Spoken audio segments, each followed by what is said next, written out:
It's that time of year where I am really done with the carpools. I I'm know. ready for summer. I'm ready to be sitting on the beach somewhere. I'm ready for vacation. It's time. It's time. In schools, they call this 100 days of May, just because it just goes on and on and on. I hear you, Rena.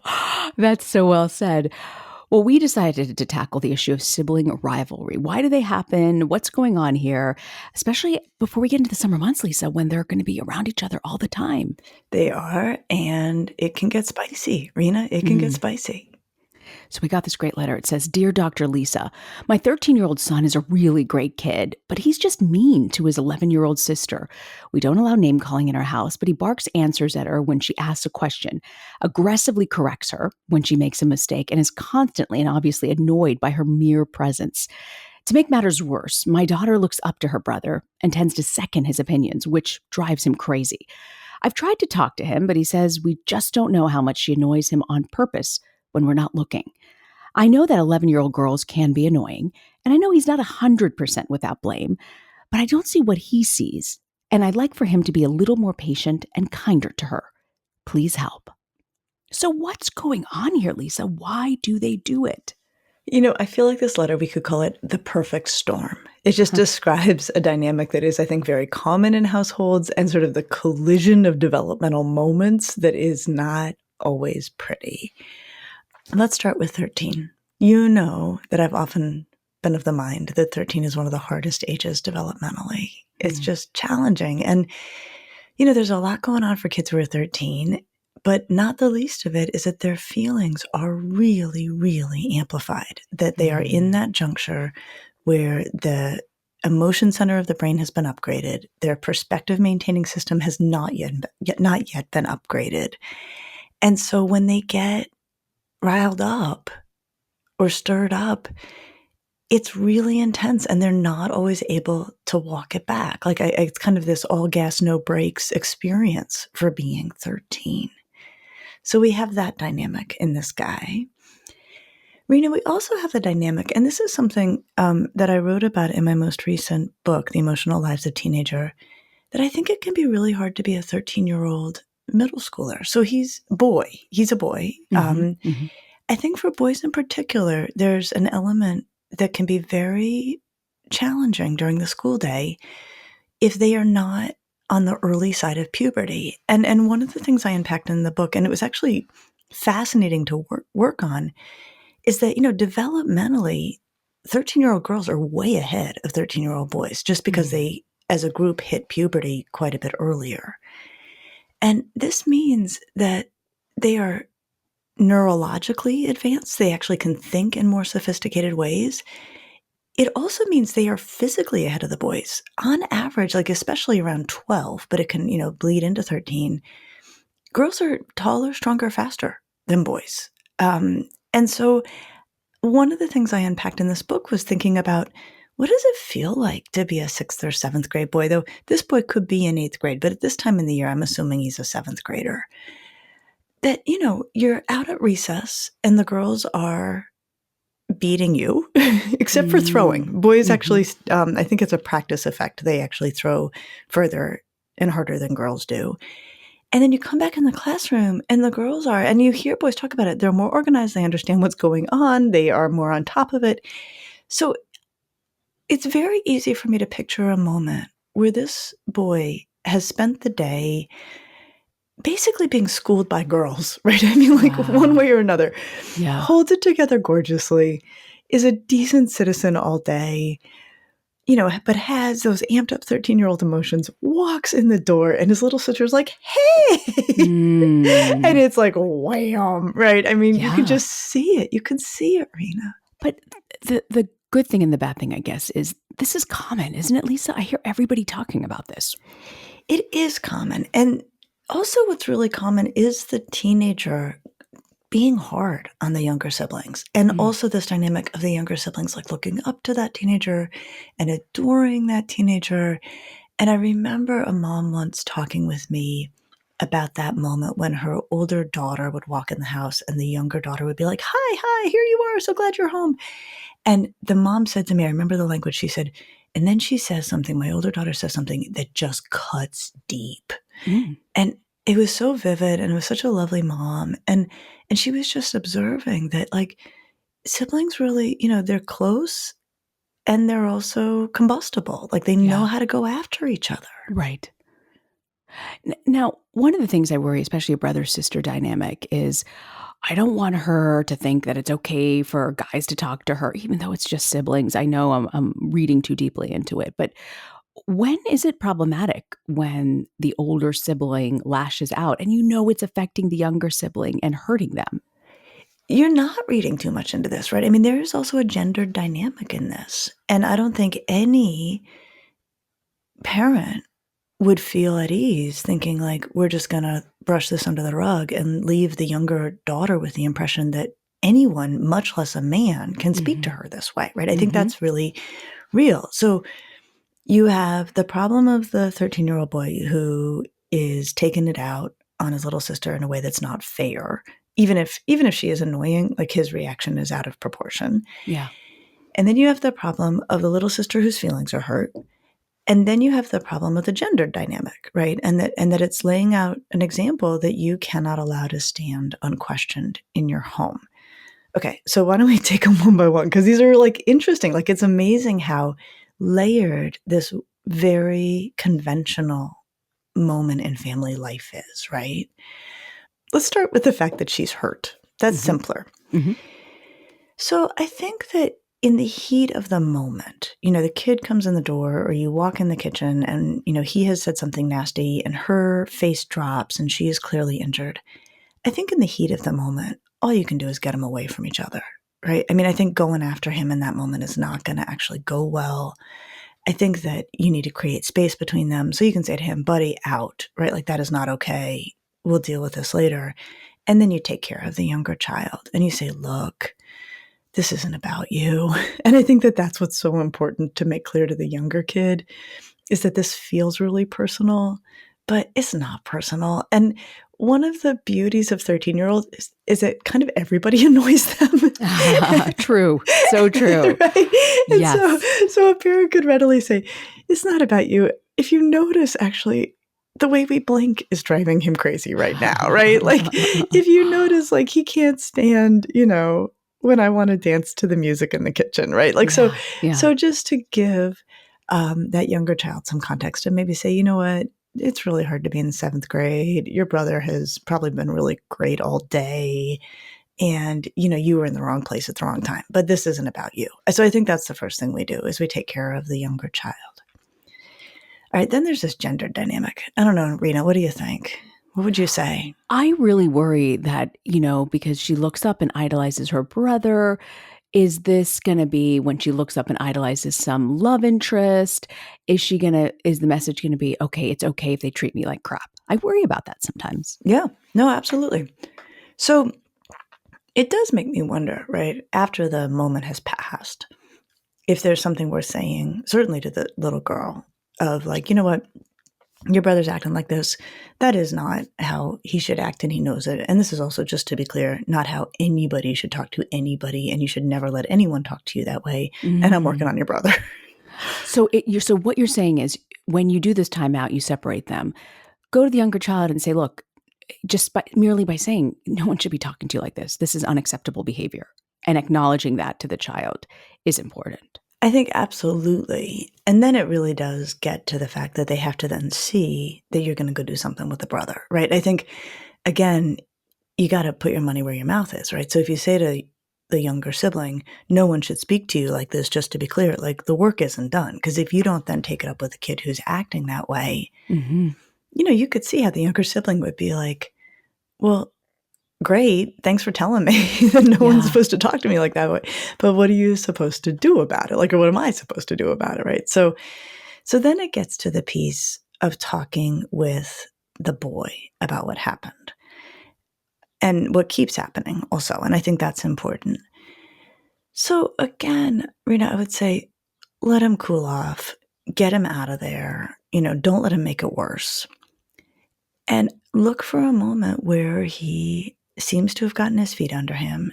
And again, I say this all the time, Rena, and I'm just going to keep saying it. Teenagers have two sides. They have the side that was a real jerk to their little sister, and they have the side who knows that that's not okay and probably feels bad about it. Mm. And the side that you speak to is what shows up. I love that the side that you speak to is always what shows up. I needed to hear that again because it's so important. So I want to talk to you about the older boy who's putting down the younger sister. What can a parent say to that 13-year-old boy in the moment? So in the moment, probably not much, but if you've given him space and not let him dig himself in by being worse, then we go to him and then we go with this idea that the side you speak to is the side that shows up. And you work with the assumption that he doesn't feel okay about what just happened at some level, even if he's not showing it. And I think that's one of the hardest things about speaking to the better side of a teenager is that sometimes you're like, I don't see it. I can't Mhm, find it. mhm. You still got to speak to it. The chances that it will show up get much bigger if you speak to it. So I think there's I'm going to give a few different phrases because I feel like there's no one size fits all, right? So one is to say, like, whoa, are you okay? Right? To actually just start there, because what's built into that is like, that was not all right. And something must be wrong. Right? So you could do that. Another way you could go at it is to say to him, like, that was pretty harsh. Just Mm. name it. Like, that was pretty harsh what just happened. And again, then leave that there. Don't launch into a lecture, don't launch into punishment. Another thing you could say, and this unfortunately doesn't feel like it would fit for this letter, is like, whoa, that's not like you, right? Like, what is going on? Now, that means it has to be a fairly unusual experience, whereas in this letter, this kid seems like he's given his sister a hard time a lot of the time. So you Mm. probably can't say that. But trying to create space to be like, what just happened? That wasn't okay. You know it, and I know it. And see what the boy can offer by way of an explanation. And in your experience, Lisa, the what just happened, what is it usually? Usually, they have no idea.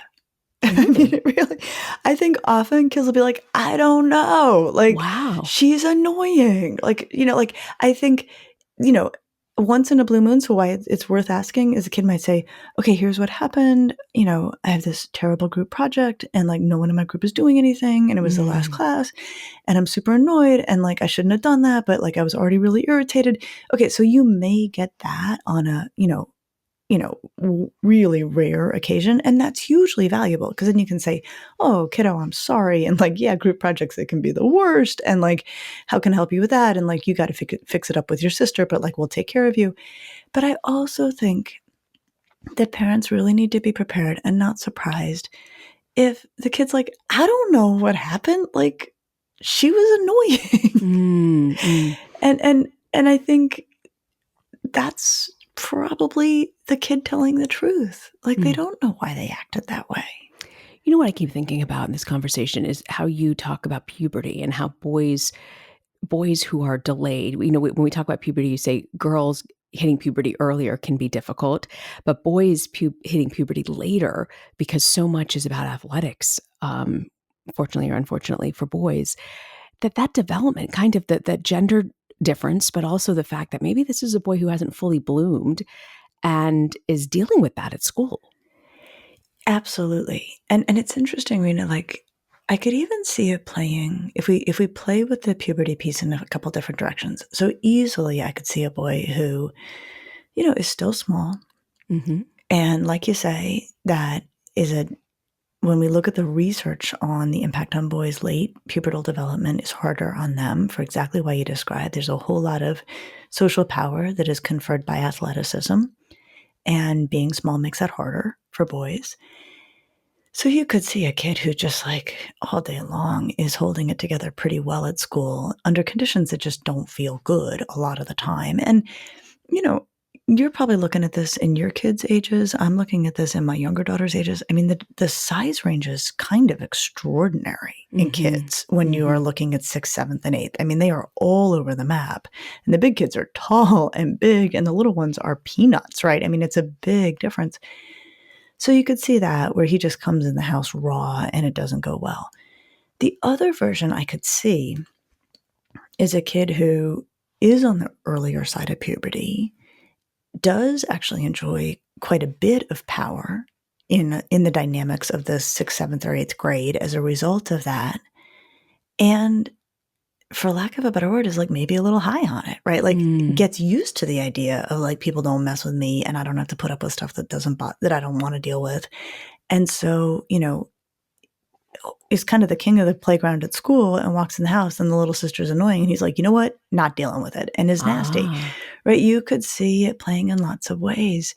Um, and I think everyone in their own families will look at how this is unfolding and be able to make their own inferences. But it's extraordinarily hard. And I think what is so hard, if I think about being a parent or a caregiver in this moment, is that if you're watching this dynamic unfold, you are looking at two of your kids who are in pain. The kid who's in pain, who's on the causing end of the distress, the boy, and the kid who's in pain, who's on the receiving end of the distress, which Mm. is the girl. And I think it's one of those things where, I've got two kids, and it's so hard. It doesn't happen often, luckily, because our daughters are so far apart.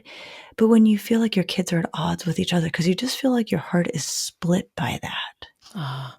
Mm. I want to ask you, why is it that the boy gets annoyed when she seconds his opinion or agrees with him if he's used to if being king of the hill or whatever it might be? Isn't that great? She's following after what he's saying is like isn't she giving him validation? Why is he losing his mind? It is sort of an interesting and actually wonderfully specific detail in this letter. And you sort of picture as the family's like, what do you want for dinner? And the boy's like, I don't know, I could like pizza. And the little sister goes, yeah, pizza. And he's like, oh, stop. Right? Like you could, Right. True. You're couldn't, right. couldn't you Good point. totally see it? Totally. Yes. Yes. And what it reminds me of, Rena, is did you ever have like an interaction in like elementary school or middle school where somebody started copying you in order to be annoying? Like, Mm. and like it is super annoying when people Oh copy. Do gosh. you remember that like I dumb get game? it. I get it, and it's like you're trying to and now I understand it from the psychology of you're finding your individuality in this point, and then someone's, like, trying to copy you I think and that's your right. style. And it made me Okay. feel like she's copying, right? Even though, of course, she's probably like, yeah, pizza sounds great, right? I mean, like, she may Right. bring nothing to the table that Mm. is meant to be provocative. And I think that in those moments, if it's super hot, you just get them away from each other. And I think if you're like, okay, who wants dinner? Pizza. And he's like, yeah, pizza. And then she's like, yeah, pizza. And then he freaks out on her. I think you could be like, dude, whoa, whoa, walk it back, right? I mean, I think you can have those quick interventions that just mark it in time. Like, it doesn't have to be that everybody goes to their corner every time this kid is annoyed. I don't think anything would get done in family life. But you could say, she's not trying to bug you. She's in agreement. That wasn't fair.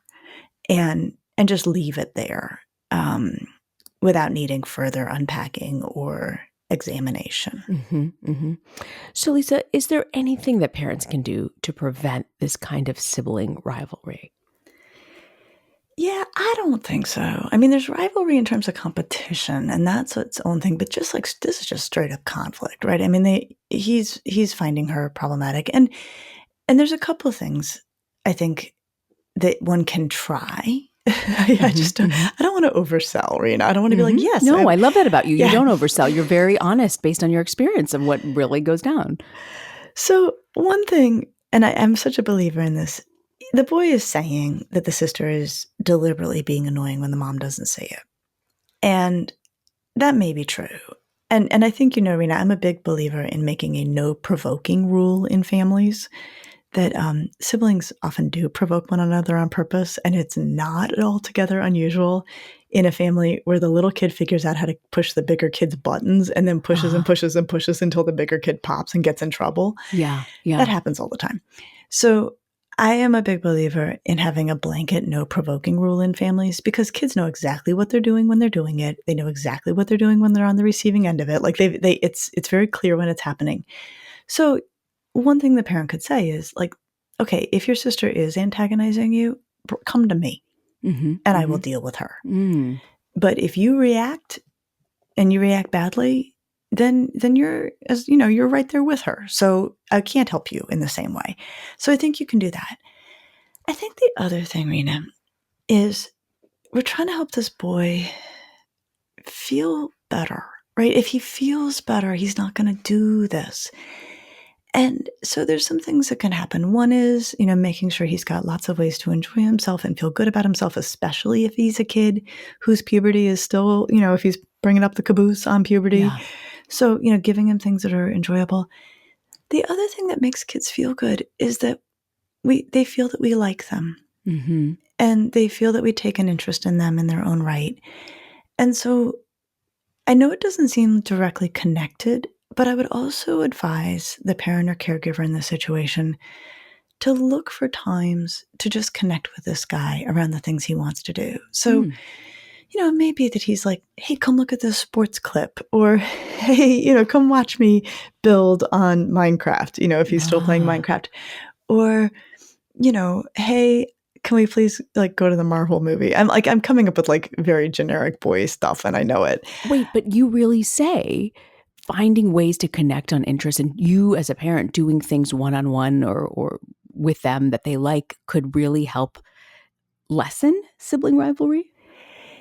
It will shore the boy up a bit. Mm, That's how I okay. think we want to think about it. Like, let's think about like when he's acting this way, there's a rawness to him. You're coming up against an emotional rawness in this kid. And what's causing the rawness is probably some murky combination of the neurology of being a 13-year-old, the long, hard day of seventh grade, the fact that the sister can be a little bit annoying, right? It's all coming together and you're getting this bad reaction. So the Mhm. way I would think about it is how can we shore this boy up and kind of help him to feel less raw? And the solution is to love on him, right? I mean, like that's the solution. So I think if you're like, hey, do you want to go see Guardians of the Galaxy? It's like new in theaters, and just the two of you go do that. I almost think it's like creating some sort of loving buffering for this boy, creating a sense of like, we like you, we care about you, we get it that it is not an easy thing to be you right now. We're here to support you. And either that will just help him to feel less raw overall and smooth the relationship with little sister, or it will certainly, I would say, improve the kind of conversations that are happening in the aftermath of an interaction like that. So if you do have to be like, dude, what was that? Mm. That conversation is now happening in the context of a good working relationship between you and that boy. And so there's a better chance that he will be willing to reflect, or a better chance that he's going to not want to keep having those conversations with you and find a way to govern his behavior a little bit better because, you're really fun to be with and you go out of your way to make sure that he knows you care about him. So having these, more kind of painful conversations with you isn't fun. And so not, worth trying to avoid. So I almost feel like, it may feel a little asymmetrical to say that the solution to the problem of the 13-year-old boy walking in the house and being a jerk is to spend more loving time with the 13-year-old boy. Mhm. And I don't even know that I can really explain exactly the mechanics of this, Mhm. but I believe in them. Wow. Wow, so you've seen it work, and you know it can make a difference. It can. And I think if you were like, okay, really, what's the mechanics? You want it to be that acting like a jerk messes up the otherwise good time the family is having. Mm. You want it to be pricey to do that. And so if like no one's talking to you, no one wants to do the things you want to do, no one's interested in the stuff you're interested in, if you're trying to find your fun basically by hanging out with your friends, walking in the house and, being a bull in a china shop, like whatever, it's not like it was that fun anyway, right? So I think there's so much value in working hard, and it often involves sometimes one-on-one with kids to make it lovely if you can, or pleasant if you can, so that there's a little part of them right before those words are coming out of their mouth. It's like, you know, Yes. this is Yes. gonna rupture something that's working. And I think there's got to be a cost to making a play like that. Got it.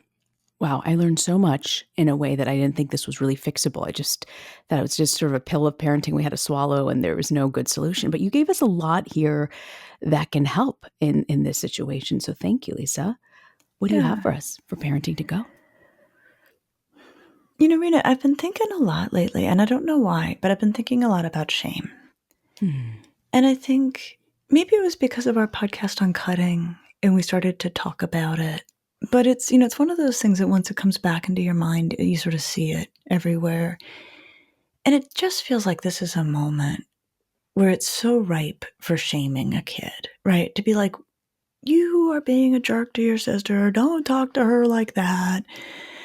And I could get it where a parent would go there. And I think that that's why I always am falling back to this idea of no, no, no, talk to the other side of the kid and ask them what's going on with the part of them that is acting in a way that is so unlike them or so not who you know they want to be. I think it lets us get right to the behavior and make it clear the behavior is unacceptable. But I think it helps us do one of the most important things we want to do in parenting, which is to keep shame out of the picture. What a great reminder. Well, thank you so much, Lisa. Next week, we're going to talk about an issue that has been percolating that many parents might not be aware of. Lisa, I know you've had your eye on this. It's sports betting. How do you help a teen who's suddenly fallen into the addiction of gambling? I'll see you next week. I'll see you next week.